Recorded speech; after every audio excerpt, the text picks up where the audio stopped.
Hello, I'm Scott Bogie from Combat Sports UK, here with Reece McEwan ahead of your Cade Warriors fight against Miguel Haro. How are you doing today? Yeah, I'm great. Thank you very much. How are you? I'm doing good. And how are you feeling ahead of this fight? Yeah, feeling fantastic. Ready to fight now. 2 weeks on Saturday. So at this point, you're just kind of counting down the days and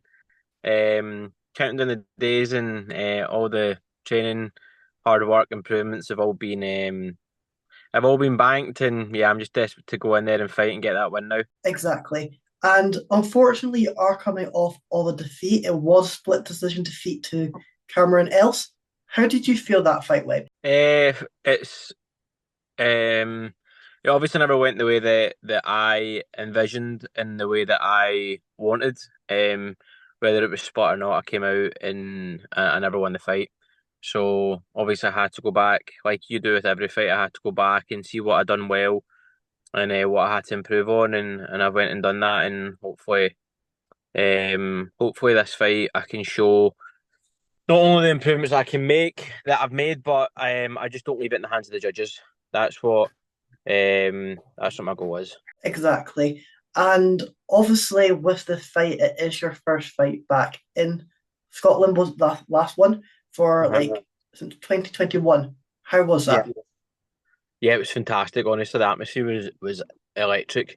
Um, albeit I was very emotional and upset after it. I do remember, and I took a mental note and of all the comments and feedback that we got back on the atmosphere. Like 3,100 people were there, as far as we were concerned, as far as I was told, much as a lot. And again, the crowd went absolutely crazy.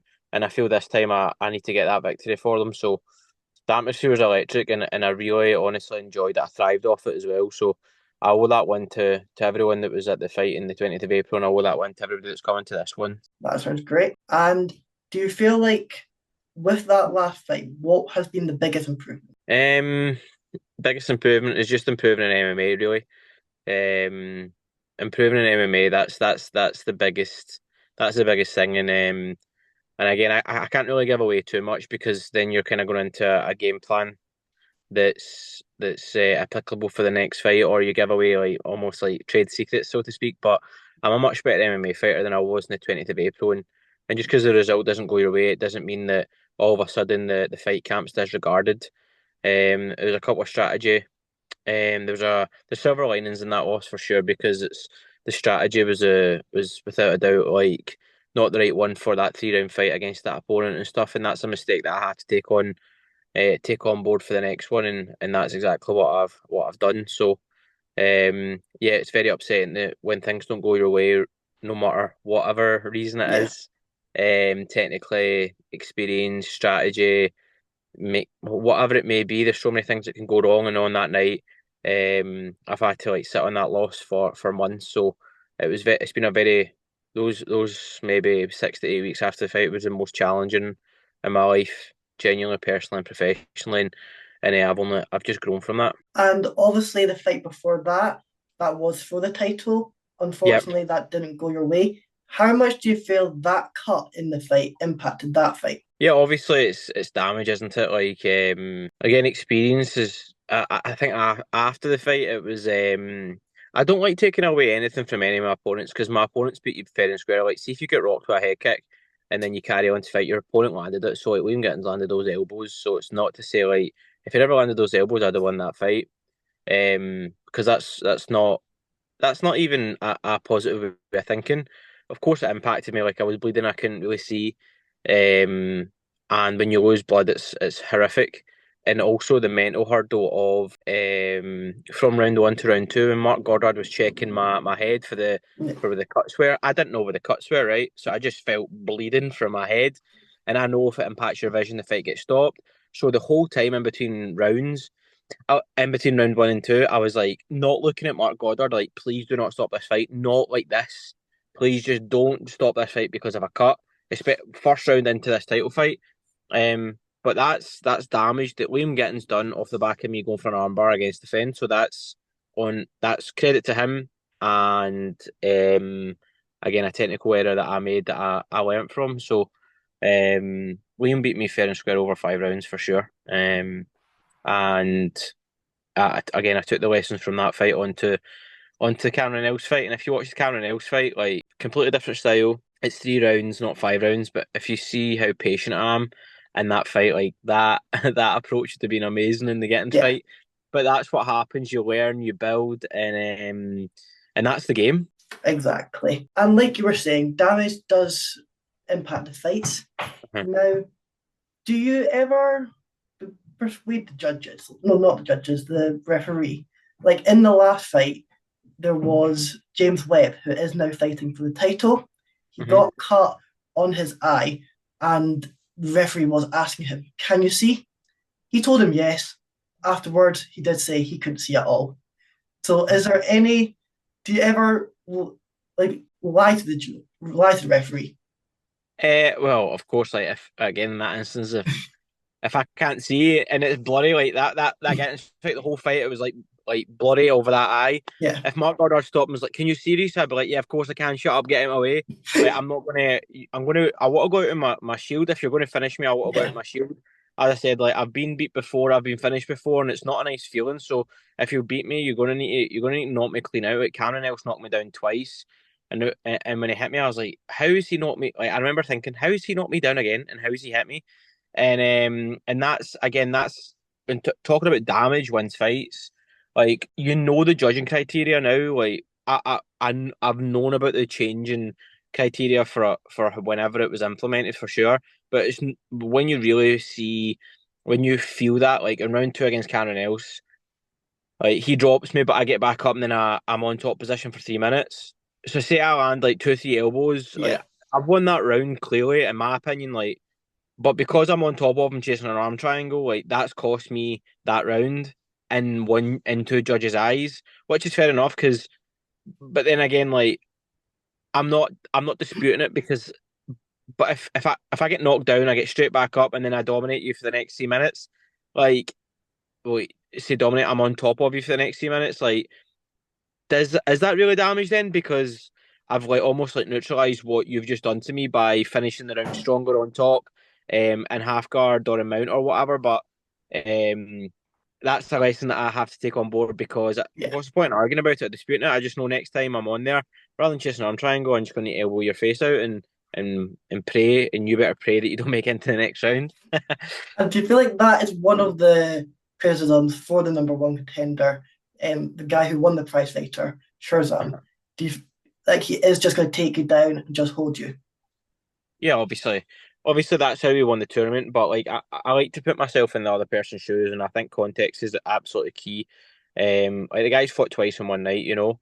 Yeah, He had a grueling fight with Wesley Maya, and then he had a tough fighter fighting Alexander Loof, who just like if you watch the fight before that, he's not Aiden Stevens down in both round one and round two. So yeah, realistically, to win that fight, you don't want to be striking.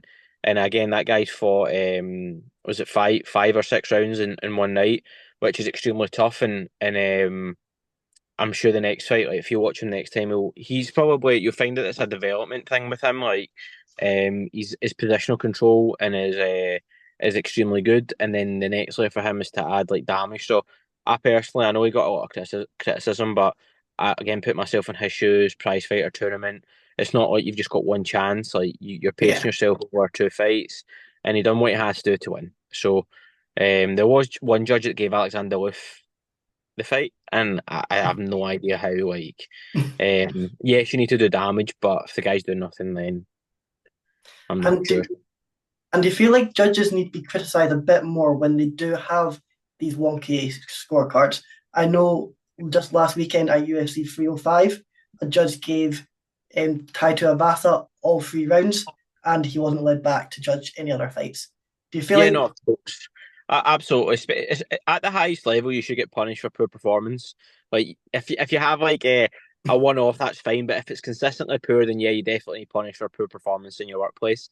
It's obviously at the lower levels, and that's the lower level shows and the regional shows. People are doing their apprenticeships and they're learning, so you've got to allow for mistakes. But at the highest level, yeah, you can have an off night judging and stuff, or you can see a fight differently. But it can't be down to your opinion. It has to be down to a set criteria. So you can't be a grappler and give the grappler just because you fancy that style. You've got to stick to a criteria and you've got to give it to the rightful winner. So I think more often than not, the judges do make a good call, but some decisions out there are obviously are shocking. But that's in every sport. Referee decisions like these referees in football or rugby, etc., get like video technology to support their Yeah. decisions. So to give them a wee bit of credit, they don't really have that. However, I do think consistently poor performance needs criticised. And obviously, the Prize Fighter tournament was in London. Were you there scouting out the competition, or No, no? I was actually at a wedding that night, and but and watching on. Unfortunately, I wasn't able to participate in it. It was something that I had my eyesight set on. I remember hearing when I was warming up the Cameron L site, somebody told me that they were going to have the prize fighter tournament, and they're going to have one in Glasgow. And then I was like, I want on that. And but I didn't deserve it. I didn't deserve to be on it. And now that's what hopefully they do ones next year. They do a prize fighter next year. I've got the opportunity to go back on that and build myself back up into title contention. Exactly. And is there anyone from that Prize Fighter tournament that you are looking to have your eye on that you are wanting to face off against? Oh, you always want to face the winner as well, don't you? Like whoever won it. I'm sure the winner's going to fight Liam Gittens, and who I feel that like Liam's done enough to like get called up to the UFC. He's won his last six fights, finished five of his opponents. He's won the belt. He's defended it. I think he should just get the 50K like for that, and sign to the UFC. He's very respectful and he's improving all the time. So I don't even feel that he should have to defend his belt again. So yeah, the winner of the prize fighter, of course, the best. And and obviously with Leon, like you were saying on the last interview you had with us, he did Uh-huh. bring it out a side of you that you didn't know. Again, you talk him in that octagon. Do you feel like that's what he does? Yeah, no. So he was the first person to cut me and first person to make me talk shit in the cage. Um, and yeah, he was a great competitor. Of course he was. He brought the best out of me in my training in the lead up to that fight, and he made me a better fighter. Of course, like afterwards by beating me, and he gave me problems. And there was things that his corner team were shouting during the fight that I've taken on board, as in like because obviously they've picked up in habits in me training, Yeah. um, or in fight, sorry. And what they said, like I went back and I've dissected, like tried to like take that into my own training. Like, why do you think they were saying this? And it's allowed me to be a better fighter. So, like every opponent, especially when you shared the cage for 25 minutes, there's definitely respect there. Like massive respect. And how much do you value the tape study in the sport? Do you just watch the tape on your opponents? Do you watch it on yourself? Or how much do you value it? You've obviously always got to look at the opponent that you've got to familiarize yourself with the style that you're fighting. It would be silly not to. But you've always also got to have the main focus about you every day is to get better and apply your skills to each style. But everyone's unique. And what I mean by that is like every fighter is unique. Like you can't prepare to fight Islam Makhachev the same way Yeah. that you would fight Dan Hooker. I don't know why those two fighters came to mind because I'm not even in the same weight division. But or like Liam Gittens and Cameron Else, like they're completely different fighters. With one's got knockout power and one's a volume striker. Like so they're completely different styles. So you got to approach that fight completely different. So yeah, you've got to familiarize yourself with your opponent's style, and but you've ultimately got to improve your own skill set and make sure that you've got a well-rounded skill set and how your skill set fits into that to beat that opponent. And how much do you value having this fight at home? Obviously, you have travelled for Cage Warriors, but how good is it to be in your home country, having that home crowd at your back? Yes, it's absolutely phenomenal. Like I said, it would be very bittersweet for me if that was my only time fighting in the Braehead Arena. It was an amazing atmosphere, and being the co-main event and being part of like why Cage Warriors were coming back to Scotland after the hiatus that they had. So I feel very excited and motivated to get. I feel like this stage of my career, it's like my career. It's like what's the right word for it? It's like my career's kick-started back up again. It's Yeah. been rejuvenated. Like the metaphor that I keep using in my training camp is as if I'm training for my first fight. Like I'm 0-0. Um, like I'm making my debut, and it's got that. That's how it's feeling in training. I've got that. Not that's not been there before, but there's that excitement. There's a confidence there. There's team unity there, and I feel like I'm training for my first fight, and to get that win in the Braehead Arena on in Scottish soil on Cage Warriors will be a huge highlight to in my career. And obviously, this is like for after the fight, but the people that have been around me in this fight camp um, when I've been rebuilding myself, it's something that it will make this fight and this win mean so much more. And how do you think September is just the massive month for Scottish MMA? Obviously, at the beginning of the month, we have the Cage Warriors event, and then Uh-huh. right at the end, you have the PFL, who will be coming to PFL Europe, who will be coming to Scotland in the Uh-huh. Hydro. How big do you think that has improved Scottish MMA scene? Well, it's huge because look how many professional Scottish MMA fighters are being represented in both organisations. Fighters now have opportunity to fight in the Braehead Arena or to fight in the Hydro. Yeah. They've got the choice between Cage Warriors, PFL. They've got amazing opportunities to put like Scotland have some very a lot of talented fighters, and then gyms across the country are all being represented at this level. So if you even look at the last Cage Warriors event, there was a Scottish fighter in pretty much every fight, and it's pretty much very similar in this one. I think there's a Scottish fighter in every fight, so it's a Scottish MMA is in a great place, and we just need to keep almost like working together and improve Scotland as a country and martial arts and football and life and the economy and everything, and get behind each other. Do you feel like we could have an event for the UFC in Scotland at some point in the near future? Obviously, we have got a few fighters in the UFC already, Uh-huh. like Chris Duncan, Paul Craig, and then there's a lot of up and coming fighters as well. Do you feel like in the next few years we could get one? Yeah, I certainly hope so. I certainly hope so. I think obviously the biggest worry is that like if you have a UFC Manchester, it's only a few hours down the road, Yeah, and then you can focus on the likes of like Tom Aspinall, Leon Edwards. Like you probably want to keep that based in England when that's where the world champions are. I know Leon's lost his belt, but he's such a huge star, and he's becoming a legend in the UK MMA scene and the world MMA scene really, and pound for pound lists and stuff like that. Tom Aspinall as well. So all we really need in Scotland is that breakthrough star, and as you said, we've got a handful of UFC fighters, and hopefully in the next coming years there's more adding on, and then we can have that Scottish event. I think even the first two Scottish events, we only had 3-4 UFC fighters yeah. at those cards. So and like Michael Bisping headlined one. So yeah, no, I'd love to see another UFC event at the Hydro, and hopefully this time I wouldn't be a fan. I'd be in the middle of the cage. I would definitely have you on that card.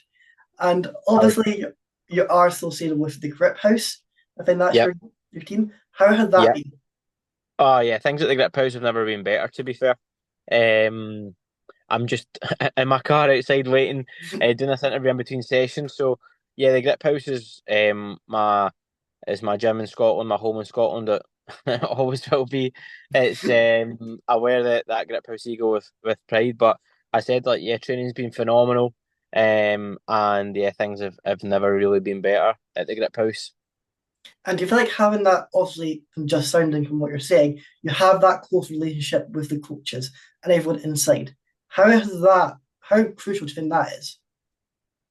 Yeah, like the coaches there are like some of the coaches there are like family for me. Like I could pack up my bags and say I'm never come back to I don't know like do something else completely, and they'll still be there for me. They'll just want the best for me as a person, as a human being, and as I said, like obviously these last few months I've like it's been a like almost like rejuvenation and like rejuvenating my career, as I said to you, and like rebuilding what was broken. And the people that have came together in that time have really stepped up they've really stepped up when I've needed them the most, and I'm extremely grateful for that. And that's probably why it's this right now. It's probably there's no problem about it. It's the happiest I've been personally and professionally, in years really. And that's hugely down to um a lot of the coaches at the Grip House and training partners, and I'm extremely thankful for that.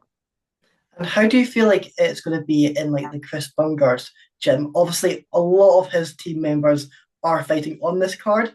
Are you Uh-huh. trying to get any of your fighters on it? So yeah, are you asking if you want Grip House people on the Cage Warriors card? Yeah.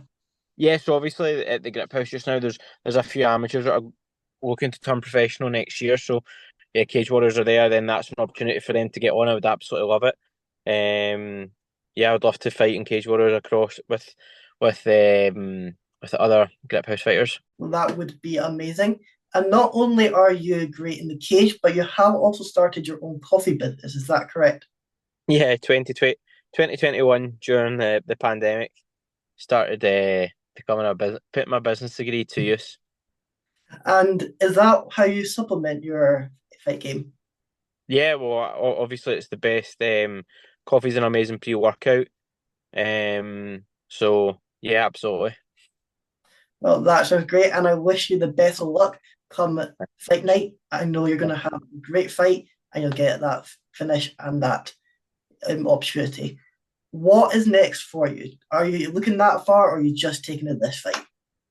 One fight at a time. 7th September's next. 2 weeks on Saturday. Get that win, and then we'll look beyond that.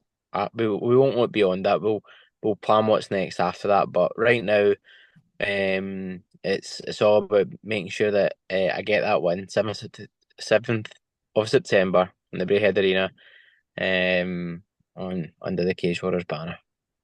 And as long as all goes well, are you looking to get back in the cage before the end of the year? I know in October, Cage Warriors are heading to Rome, and then in December, it's San Diego. Could we Uh-huh. see you there? Or Obviously, I would love to fight in Rome, San Diego, but ultimately, I think it will be looking like November, Newcastle for me. well, If that if, but as I said, like 7th of September, that's all that I need to think about right now. Putting on a yeah. state, getting that win, and then we'll go from there. Well, that sounds fantastic. I'll let you have the final word. Anyone you're wanting to shout out? Anything else you're wanting to add? Just as always, extremely grateful and thankful for everyone that's been listening. My sponsors, training partners, my team, obviously the Grip House, my team of males at Show Mixed Martial Arts. Um, Extremely grateful for them. Everyone that supported me through these last months. Like, I've had a real I had a real tough time after the last fight. So the people that have came together, like it's definitely not unnoticed, and I really do appreciate it. And you have played a huge part in me becoming more resilient and stronger, and contributed to how happy I'm feeling right now. So I'm just happy, excited, and I just can't wait for the 7th of September to come, because I want to put all these improvements and all that hardship and adversity. I want to put that by me, and I want to get this victory and put on a real statement, get that one in Scotland, and then celebrate after. Well, I know you're going to get that victory, and I know you'll have a great celebration afterwards. Thank you for coming on. Thank you so much, mate. Thank you.